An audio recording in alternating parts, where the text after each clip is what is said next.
আজ আমি দিদিভাইয়ের হাতের একটা নতুনত্ব রান্না শিখে আপনাদের সঙ্গে শেয়ার করছি। দেখুন, আপনাদের ভালো লাগবে। কলাইয়ের ডাল দিয়ে চিংড়ি মাছ দিয়ে রান্না। দিদিভাই সেদিন দারুণ রান্না করেছিল, তো খেয়ে আমি ভেবেছি আপনাদের সঙ্গে রান্নাটা শেয়ার করব। দেখুন, আমি সব কিছু রেডি করে নিয়েছি। 200 গ্রাম চিংড়ি মাছ আমি ধুয়ে নিয়েছি পরিষ্কার করে, আর 250 গ্রাম কলার ডাল নিয়েছি, কলাই। আর একটা আলু আমি ছোট ছোট করে কেটে নিয়েছি। আর নিয়েছি আমি একটা টমেটো, একটা বড় পেঁয়াজ কেটে নিয়েছি, কিছুটা গ্রেট করে নিয়েছি রসুন, আর কিছুটা কাঁচা লঙ্কা কুচিয়ে নিয়েছি। এবার সবার আগেই ভালো করে ডালটাকে ধুয়ে নিতে হবে। কুসুম গরম জল দিয়ে আমি ডালটাকে ধুয়ে নেব। এই কলার ডাল আমি দোকান থেকে ভাজাই কিনেছি, ওই জন্য আমাকে আর ভেজে নিতে হলো না। এবার ধুয়ে নেব। 2 থেকে 3 বার ধুয়ে নিতে হবে, খুব ধুলো ডালে। তারপরে ওভেনে আমি প্রেসার কুকার বসিয়ে 3টে সিটি দিয়ে নেব।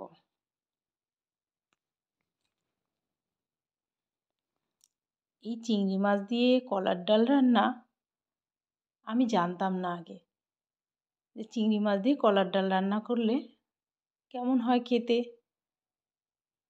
ওই জন্য আমার খুব ভালো লেগেছিল, আপনাদের সঙ্গে শেয়ার করলাম।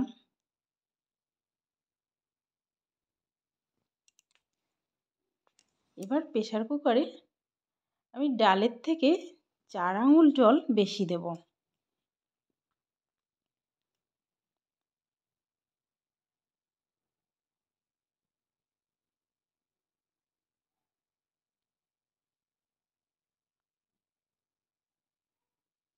এবার একটু লবণ দিয়ে দিলাম। লবণটা দিলে ডালটা ভালো সিদ্ধ হয়। এবার প্রেসার কুকারের ঢাকনাটা আমি আটকে 2টো সিটি দিয়ে নেব।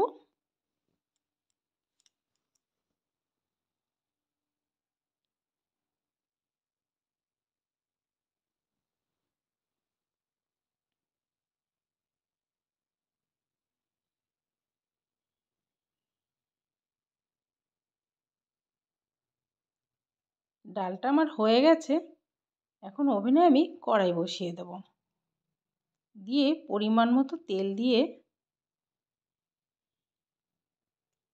শুকনো লঙ্কা একটা তেজপাতা আর কিছুটা জিরে আমি তেলের ওপরে দিয়ে দিলাম।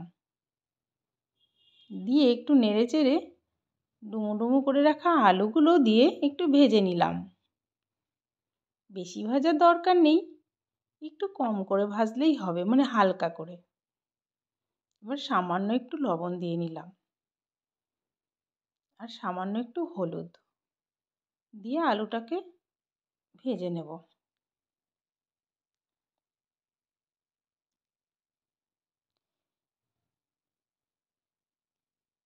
এবার রেডি করে রেখেছিলাম যে পেঁয়াজ, রসুন, আদা আর কাঁচা লঙ্কা, ওগুলোকেও দিয়ে আলুর সঙ্গে আরেকটু কষিয়ে নেব।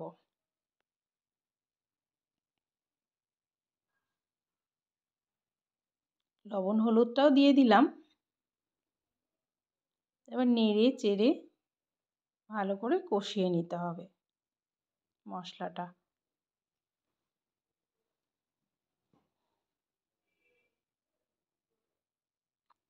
ঠাকুমার হাতে ছোটোবেলায় খেয়েছি এই কলার ডালটা। ঠাকুমা মৌরি দিয়ে রান্না করতো, মৌরি আর আদা দিয়ে।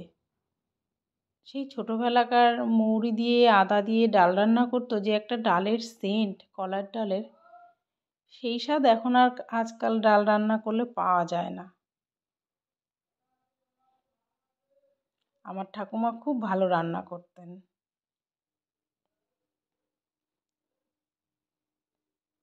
মশলাটা মোটামুটি কষে এসেছে, মানে কষানো হয়ে গেছে।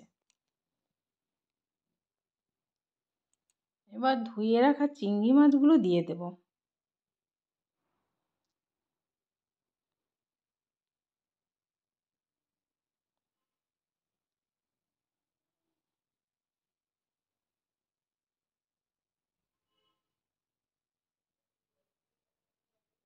চিংড়ি মাছগুলো দিয়ে দেবো এবার, দিয়ে চিংড়ি মাছ দিয়ে আর একটু কষে নেব। চিংড়ি মাছ আমি আগে থেকে ভেজে রাখিনি, কারণ আগে থেকে ভেজে রাখলে শক্ত হয়ে যাবে, সেই ভেবে ভেজে রাখিনি। মশলার সঙ্গে কষিয়ে নেব। চিংড়ি মাছ দিয়ে যে কোনো কিছু খুবই ভালো লাগে খেতে। তারপরে তো কলাইয়ের ডাল। আর এই কলার ডাল রান্না করে একটু সঙ্গে আলু পোস্ত নিলে দুপুরে কিন্তু খাওয়াতে আর কিছু লাগে না, এটা দিয়েই জমে যায়।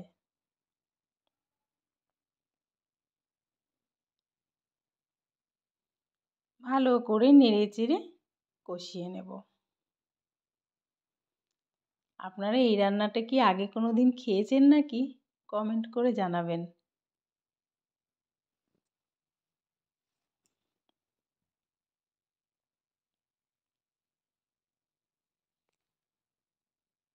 এইভাবে নেড়ে চেড়ে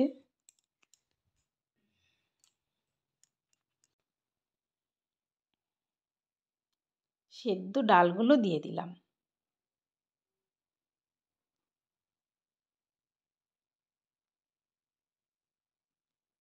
সেদ্ধ ডাল দিয়েই কিছু সময় রান্না করে নেব। ডালে আর বিশেষ কিছু দেওয়া লাগবে না, যা দেওয়ার কষানোর সময় দেওয়া হয়ে গেছে। এবার একটু নেড়ে চেড়ে ফুটিয়ে নিলেই ডাল রান্না আমার রেডি হয়ে যাবে। কিছু সময় রান্না করে নেব ফুটিয়ে। দেখুন ডালটা আমি এরকম ঘন করেছি। যারা পাতলা খান, মানে যাদের পাতলা ডাল পছন্দ, তারা আর একটু গরম জল করে দিয়ে দিতে পারেন। তবে ডালে কিন্তু কাঁচা জল দেবেন না, একটু গরম জল করে ফুটিয়ে ফোটানো গরম জল দিলে ভালো হয়। তবে আমি ডালটা একটু ঘন রান্না করব, সামান্য একটু চিনি দিয়ে দিলাম, স্বাদের ব্যালেন্সটা ভালো আসবে।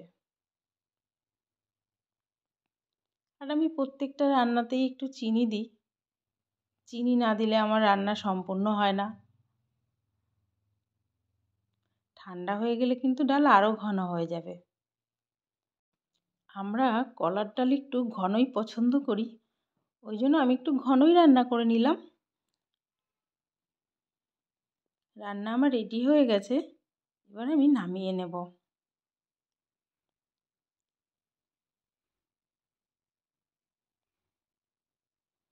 দারুণ সেন্ট বেরিয়েছে, খুব সুন্দর।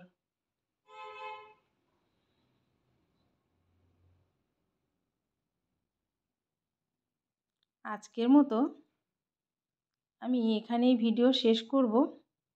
আপনারা ভালো থাকবেন, সুস্থ থাকবেন, মিষ্টি মিষ্টি কমেন্ট করবেন।